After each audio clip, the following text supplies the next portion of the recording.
and welcome back to the Whoniverse Show. Coming up in this month's episode, I'm joined in the studio by none other than the 7th Doctor, Sylvester McCoy. To celebrate 30 years since its first release, we headed down to the BFI Southbank for a special screening event of the remastered Doctor Who the movie. And as ever, we'll take a look at some of your fabulous creations. Now, I'm joined by a very special guest in the studio today. I'm delighted to say we have a doctor on the sofa. Who? It is the one and only 7th Doctor, Sylvester McCoy.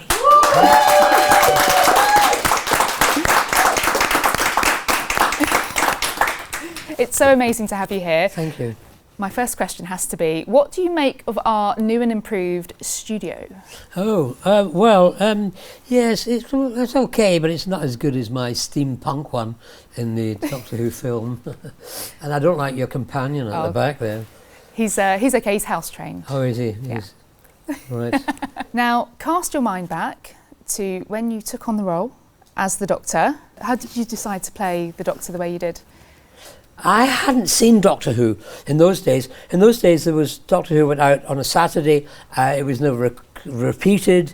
They were just bringing in the means to record when I started, so you could see it again. But for 30 or 40 years, I was working in the theatre, so I never saw Doctor Who.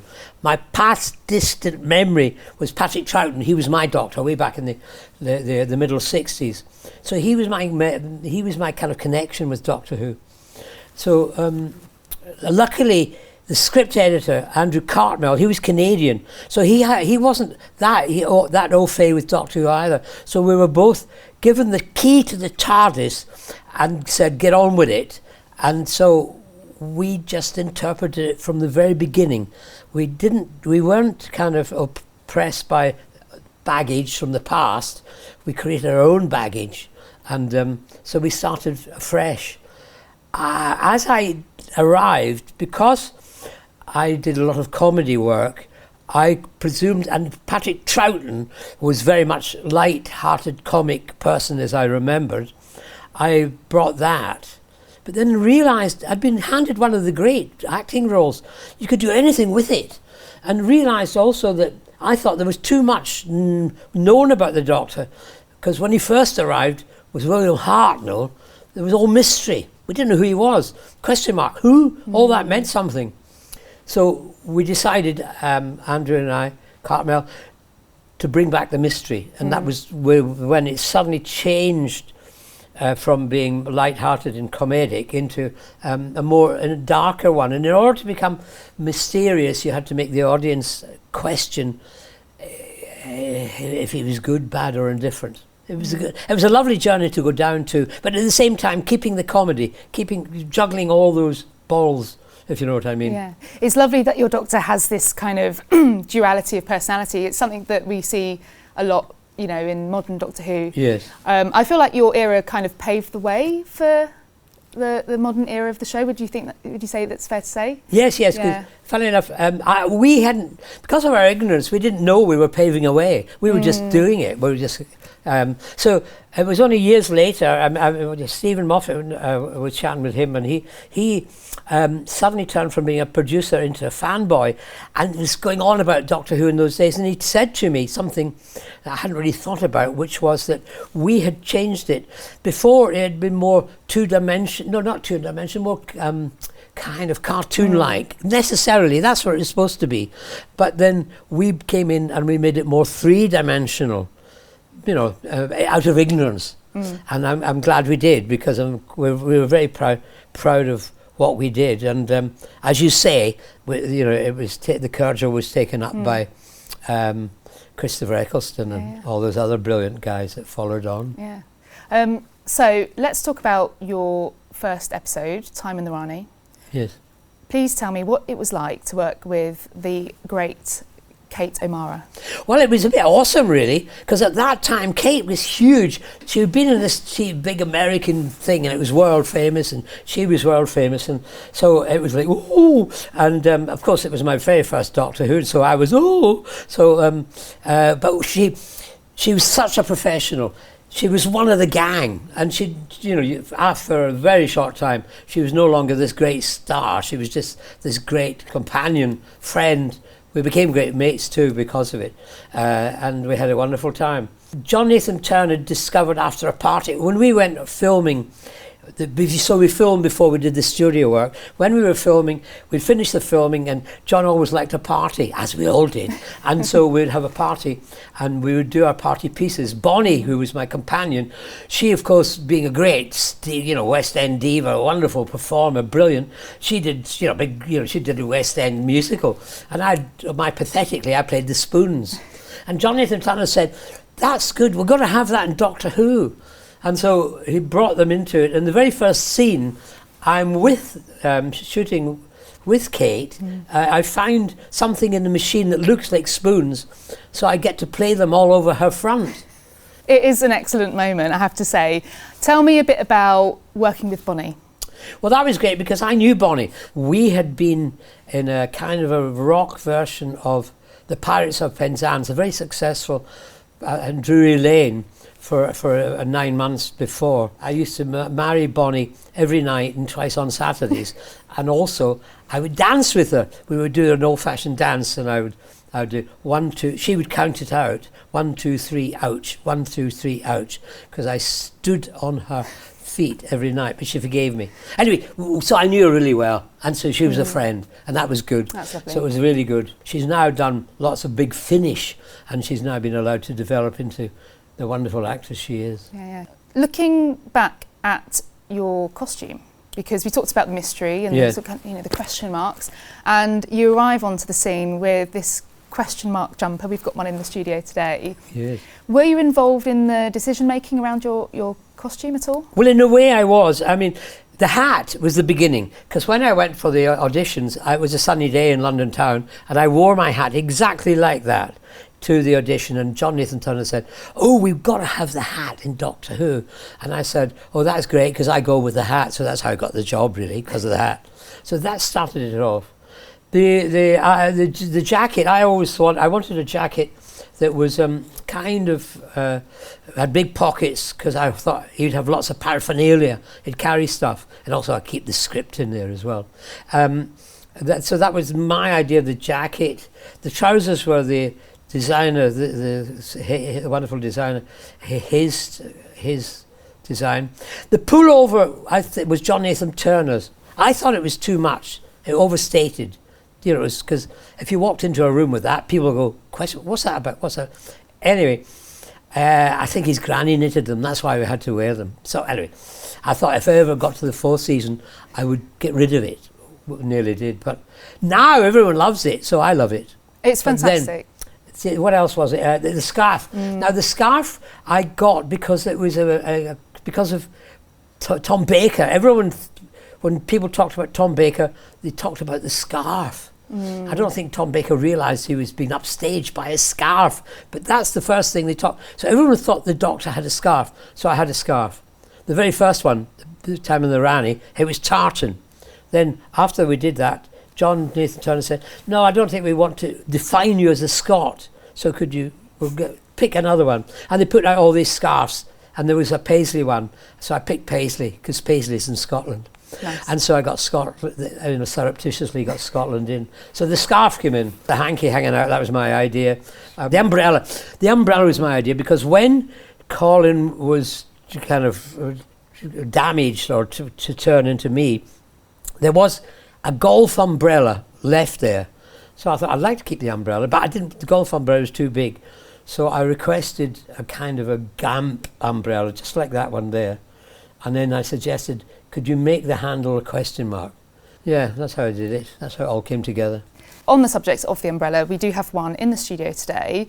Yes. This is your umbrella from Silver Nemesis. All right. Which you used. Yes, indeed. Does this bring back any memories for you? Yes, it did. I mean, we were filming in a place where there were lots of these funny bushes, tightly knitted bushes. I remember where we were supposed to run, and I ran and tripped over the bush. So I got up, and with the umbrella, I stabbed the bush. You don't see that on the show. But that's great. Yeah, but and then Sophie picked me up and carried me back to the beginning and said, "Action again." Excellent. So looking back at your original run in Doctor Who, are there any episodes that stand out for you? The the Daleks, remembrance of the Daleks, really, because I didn't feel I was the true Doctor until I had defeated the Daleks. What was the one in the tower? Paradise Towers. Paradise Towers. I mean, that was great because of the actors in that. That was great fun doing that.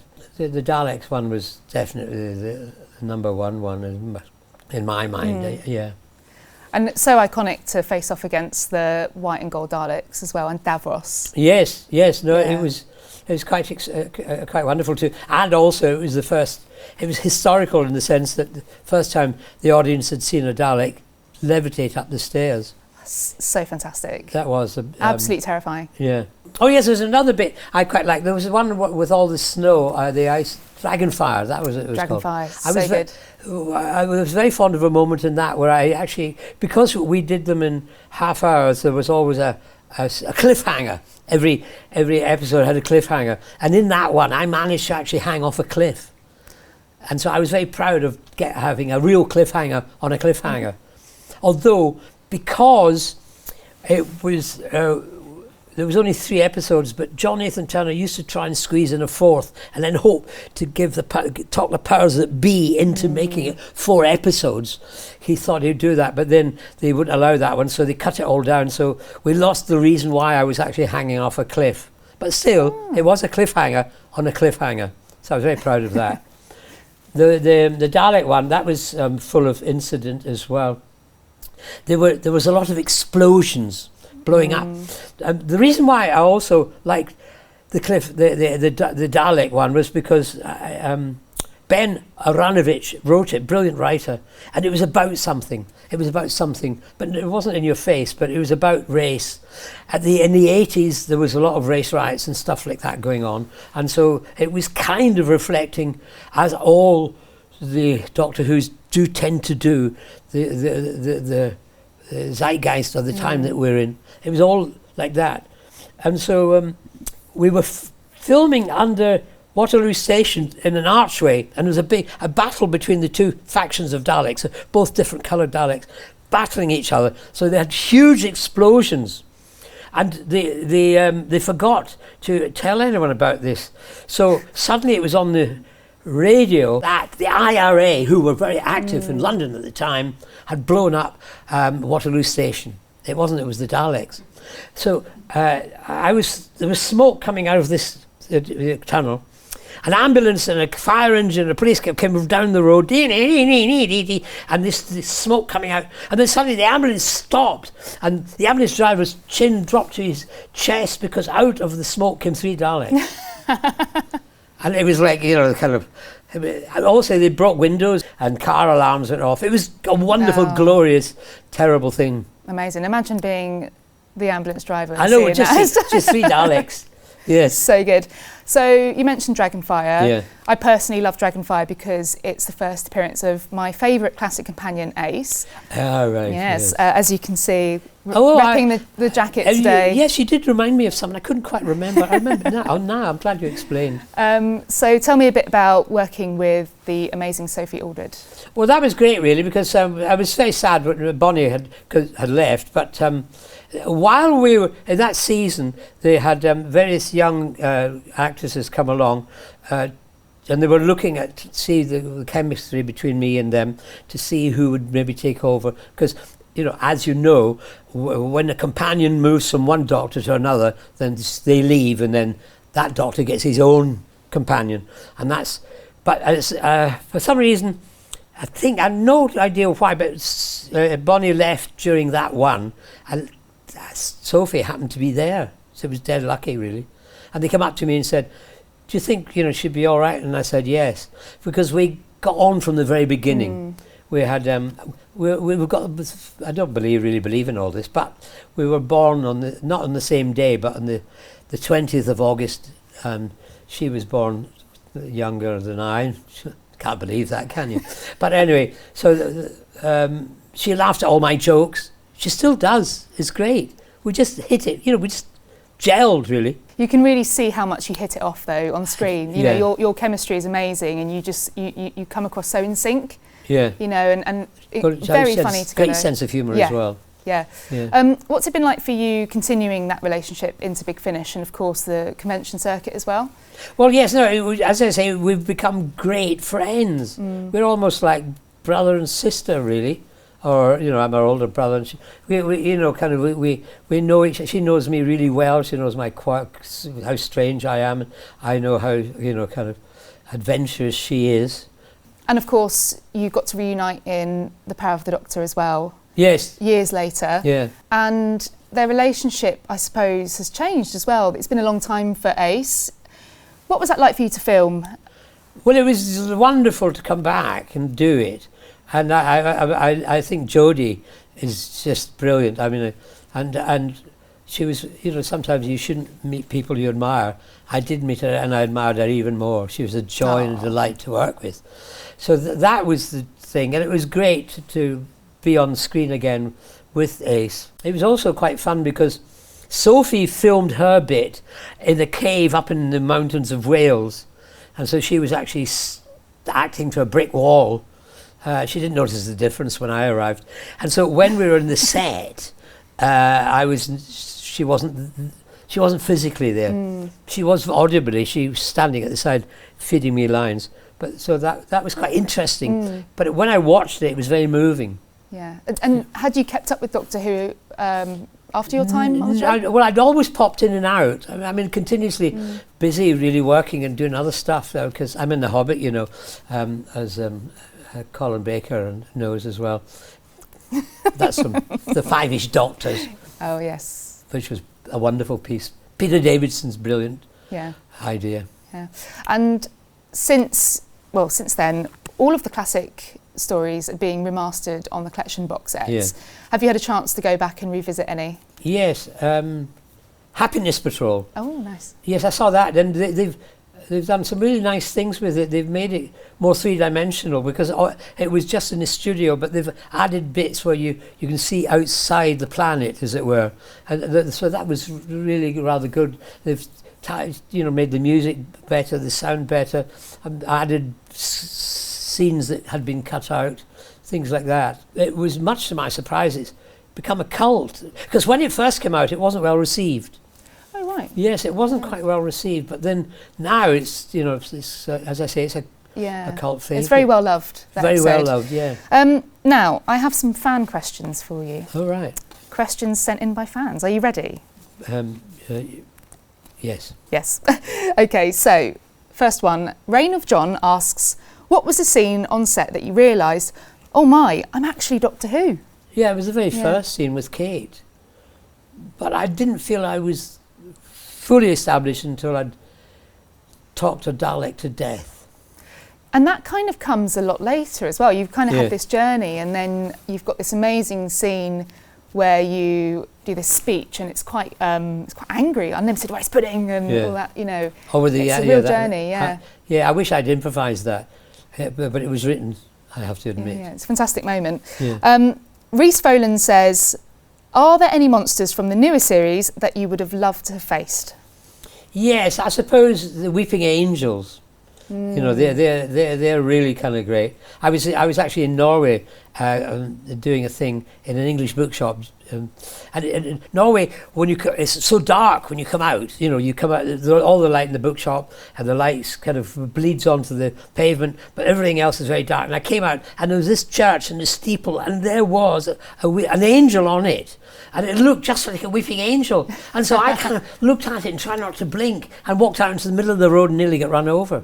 So they are dangerous. They are dangerous and very scary as well. Sam Fisher, 483, asks, which of the Doctors, past or present, would you have most liked to have teamed up with? I suppose Patrick Troughton, as he was my Doctor, in a way. But I mean, I'm delighted to have teamed up with Jodie. All of them, really. I think I could. It'd be really good to have done. I wish I could have done like a Five-ish Doctors. Yeah. You know, that'd be really good. Did you ever get the chance to meet Patrick Troughton? No. That's very sad. Very sad. I mean, I did get I got a message through him. I think Peter Davidson mentioned it to me in the earlier days. He said he asked Patrick what he thought of me, and he said, I think he'll do very well, which was very nice to hear from my doctor. Such an incredible doctor as well. Yes, he was. Next question is Keela1498 asks, of the stories you've watched for Behind the Sofa, which has been your favourite? I enjoyed watching Colin's stories. Colin was on an arch, and because they took it off too early, because he was this angry doctor and all that. And so I kind of didn't realise how good he was as the doctor. I thought he was really brilliant. I watched it with Wendy and both Wendy and I were really mightily impressed by his doctor. It's lovely that you've had that chance to kind of explore some of the other doctors. Yeah. It must be lovely for you to kind of have all of that to catch up on. Yeah. So, next question for you. G. James Sloan asks, who were the influences growing up that informed your take on the Doctor? Well, yes, I suppose. I actually went to a seminary. I was training to be the Pope. And one of the housemaster was this rather jolly, rounded, happy guy. But he was also quite wise, really. There was also, and I was an orphan, so there was also an uncle I had who was tall, quiet. He was a Highlander. He didn't say much, but when he said it, it was, it meant something. Yeah, those two guys were kind of, I suppose, the men in my life that I admired and tried to bring to the real man in my life, Doctor Who. Nice. And the last question, Ads Keen asks, which historical figure would your Doctor have most liked to teach how to play the spoons? Oh, right, yes. Caravaggio. Ooh. He's good with the knives. I think he stabbed someone. I could give him the spoons. It's a much bit safer. I bet a much gentler way to attack someone. Just play the spoons on them. That'll shut them up. Very disarming. Earlier this month, the BFI played host to a special event with a screening of Doctor Who the movie restored in beautiful 4K. The Whoniverse Show paid a visit to the Southbank to soak up the fan atmosphere and chat to some key people who've worked on the restoration, as well as speak to the 8th Doctor himself, Paul McGann.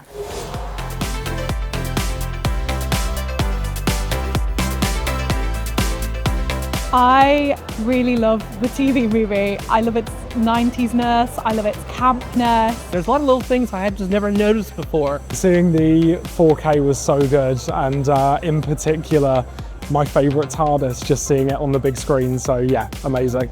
I think I just really like Paul McGann as the Doctor. I think he does such a good job. I also really enjoy these events for the Q&A, with both hearing about how it was remastered, but also hearing from Paul McGann and the director. It brings it to life, and it's really nice meeting people who you've only seen on screen before.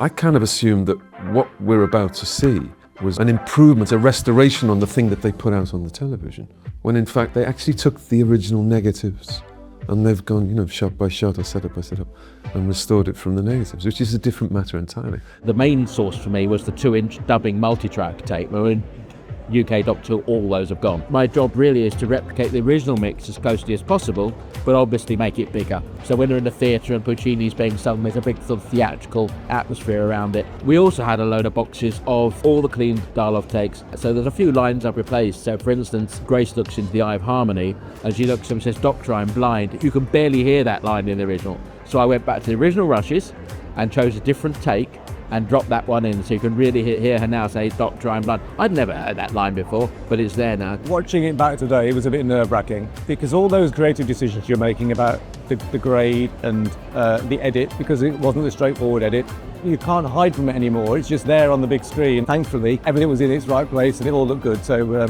I've got no complaints about it. It is the most ambitious remastering that we've done, I think. I think the results speak for themselves. It's great. It's incredible that 30 years on, it's like Doctor Who the movie is the gift that keeps on giving. It feels really good to see a fully restored version like this. I think that the fans will be able to better appreciate the whole film now, because it is so much clearer. For example, reflections in glasses and things like that we set up very carefully at the time, and then of course through the various generations it got degraded, and now suddenly here it is. It's almost like we've just filmed it. I mean, it's quite extraordinary. How did I develop the character? Well, just the nature of pilots. You sort of have to front load, if you will. You know, you're trying to find an audience or encourage an audience. You know, you put probably a little bit too much in the hope that you can be a bit more subtle when the thing goes to series. We would have these conversations, the first series is going to be like this, and because I had my own questions, when it's all kind of in the abstract now, because it never happened. We were giving it to a new American audience. Obviously, we wanted to keep the British fans happy as well, so it was that very delicate balance. But my job is to realise what's on the page and bring what's on the page to the screen. But I think that Matthew Jacobs did a really good job of finding that balance and finding that humour and finding that, you know, bit scary, bit funny. So really, it was a lovely script to work from. In the 30 years since we shot the pilot in Canada, I've been on screen less than 2 hours. It's all on audio. Some of the ideas, you know, talking about the character and where it might go and what the chances might be, some of those elements have, I don't know, by some osmosis or just by coincidence, have found themselves into the audio adventures. I did wonder at the time, you know, particularly when it failed to go to series, I did think, oh God, well, now what's going to happen? That canonization moment, must have been somebody at Big Finish, maybe Nick or someone, Big Finish saying, have you heard, you know, Russell sang up the praises of the Eighth and without the Eighth and all this kind of thing. And I remember feeling really encouraged by that. But certainly once we'd got involved in the audios, and then Jason Haig-Ellery persuaded me to go to a fan show and sort of meet people, and so then I felt really involved. There were novelizations already, there was animations, there was stuff that fans were doing, that artists were doing, and doing specifically with the Eighth. The fans kept it going. That's what happened. It's almost like, you know, certain people thought, no, we're not having it that it should disappear, and it was partly that. You know, I think the fans, those people, I think deserve a mention. What an amazing event and a fascinating insight into how a restoration process takes place. And the newly restored, remastered Doctor Who the movie is available now on DVD. So, Sylvester, yes. It's been 30 years this month since the TV movie was released. Incredible. I'm so old. Cast your mind back to 1996. What was it like taking up the role again of the Seventh Doctor? Well, I was absolutely delighted to be asked to do it, because when I took over, Colin wasn't there for the regeneration. So they put me in his costume and they put a wig on my head, and they made me looking like Harpo Marx, and the costume. Colin's a big lad, and so they lost me in his costume for 3 days, and then eventually we did the swap over. So I always swore that I would always come back no matter what. So I was delighted that Doctor Who was coming back, because I always knew it would come back. Others doubted it, but I knew it would. So I was very pleased to say yes and go and do it. Mm. And there's a few things that pop up. I suppose you've got the amazing TARDIS interior. Yes, the steampunk. Incredible. This is the one I've always wanted, you know, because I was given Colin's one, or Anne Peters, I think, and I always wanted steampunk. I remember thinking that and watching, and then I went over to Canada, to Vancouver, and walked in, and there it was, in my TARDIS. Incredible. So, of course, in your scene at the beginning of the TV movie, we see a toolkit, this toolkit. Indeed, Sonic yes. screwdriver toolkit. You get a Sonic, and also this lovely toolkit with loads of bits and pieces inside it. Paraphernalia, lovely. So this very toolkit has never been in the UK before. It's been flown over specifically for the BFI screening of the TV movie. Oh, right, yes, that's right. Yes, now the Sonic, that was a problem, because I'd never had a Sonic, because Johnny and Turner thought it was more interesting for the writers, because it was too easy for them to get the Doctor out of trouble with the Sonic, which I thought was quite interesting. So I didn't know how to, so I pointed it that way. It turns out you're not that, I was zapping myself. It should have been that way. So in the film they had to pixelate out the bit where I'm pointing at a box with the masters in, and I should have been doing it that way. I was actually hitting me. Maybe that's why you actually regenerated in the end. Yes, that's it. It was that would have been a good one, Regeneration. Yeah. I did it to myself by accident. And speaking of the regeneration, did you get the opportunity to speak to Paul McGann prior to coming in? Paul and I were mates. I knew Paul before. I kind of one of my great mates was very. He'd gone mountaineering in away out in the mountains of India and places like that, and they were great friends, and so I became friends with Paul before I even knew about Doctor Who. So I was delighted to be able to hand it over to a friend as well. So we were, that was fun. And of course, it's been remastered in 4K, which is incredible, to celebrate the 30 years of the TV movie. So I believe, yeah. Are you excited to watch it? Yes, I will be. I mean, I will hide behind the couch, but that's when I come on. And the TV movie also saw a bit of a shake-up of your costume as well. Yes. Were you involved in any decision-making there? No, I wasn't really. I mean, I was pleased to get rid of the question mark pullover. Yeah. I always thought a waistcoat would be good. But no, I was quite happy with the costume overall. Now, before I move on, I have some news to bring you from elsewhere across the Whoniverse. After last month's announcement of Circuit Breaker, we have even more stunning artwork and covers to share. Titan Comics launches Circuit Breaker with Adversary of the Daleks, before returning with Dawn of the Daleks, featuring the fugitive Doctor's showdown with what may become her greatest enemy yet. More of their comic covers are available now to view. BBC Audiobooks have also unveiled a cover for The Deadliest Weapon, along with new story details. In this adventure, the fugitive Doctor faces the Cybermen aboard a luxury space hotel, racing to stop the creation of the universe's most deadliest weapon. For the latest updates on Circuit Breaker and to find out how to follow the Doctor's newest adventure, visit the official Doctor Who website.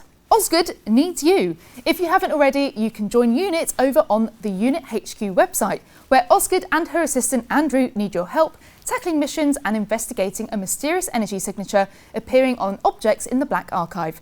Sign up today and help them uncover the mystery. And if you're watching us from the US, we've got some fantastic news. Doctor Who is landing on AMC Plus this June, bringing you every adventure from Series 1 to 13. From Rose Tyler's first trip in the TARDIS to the 13th Doctor and Yaz having ice cream on their TARDIS, it's all arriving in one place. So if you're waiting for the perfect moment to introduce someone to the Whoniverse, this is it. Tell us in the comments what episode you're pressing play on first. Battles in Time is back. After the recent Retroduction set, which brought us 8 brand new cards alongside some classic fan favourites, we can exclusively reveal that a brand new set is now available to order from Master Replicas. Say hello to the Obliterator set. This one's packed with over 140 cards, spanning from Series 5 all the way through to the 15th Doctor's final adventure. So yes, you can pit the Rani against the Meep, take on Missy with the 12th Doctor and play some seriously epic battles. And rather excitingly, I've got a few here in the studio for us to take a look at. We've got the 15th Doctor, we've got the Kablam Man, we've got the 14th Doctor, we've got the Meep, we've got the 15th Doctor again in animated form, and I've got a very special one which I'd love to show Sylvester McCoy. So I'm delighted to say we've got one of your companions in card form. Oh. There you go. All right. It's Ace. Oh yes, the more mature Ace as well. Interesting. So this is a set of trading cards that are going to be coming out soon, and we've got some new characters in there as well. Battles in Time. Yeah. That's splendid. Now it's time for my favourite part, where we look across the Whoniverse to see what you guys have been up to at home. And this month, some of you will be getting the seal of approval from an actual Doctor. Are you ready? You ready to explore what's in the Whoniverse I this sure am. Excellent. Firstly, some lovely fan art, a cartoon sketch yes, that's by great, the Trial of VG, who sent this in. That's very good. It's very funny too. It must be amazing for you to see fan art and cosplays and... I know there's so much art. That science fiction creates that. People just do so much art. That's another thing. You know, you get this job, Doctor Who. It's a TV job. All right, that's great. Bang bang. But you've no idea how it inspires people to do creative things. They make the sets. They build the TARDISes. They do drawings and create the characters three-dimensional, and it's a joy to see. So this has been sent in by Joe Cook. It's a poster celebrating the 20th anniversary of Series 2. We've been celebrating the 20th anniversary on our social channels this month, and this is what it's inspired. This is a phenomenal poster. Have you had a chance to watch any of... So a fan made that? Yeah, yeah. Wow, they should be working for the BBC. Yeah. Have you had the chance to watch any of David Tennant and Billy Piper's era? Indeed, yes. Yeah. No, I did, yes. They were really great.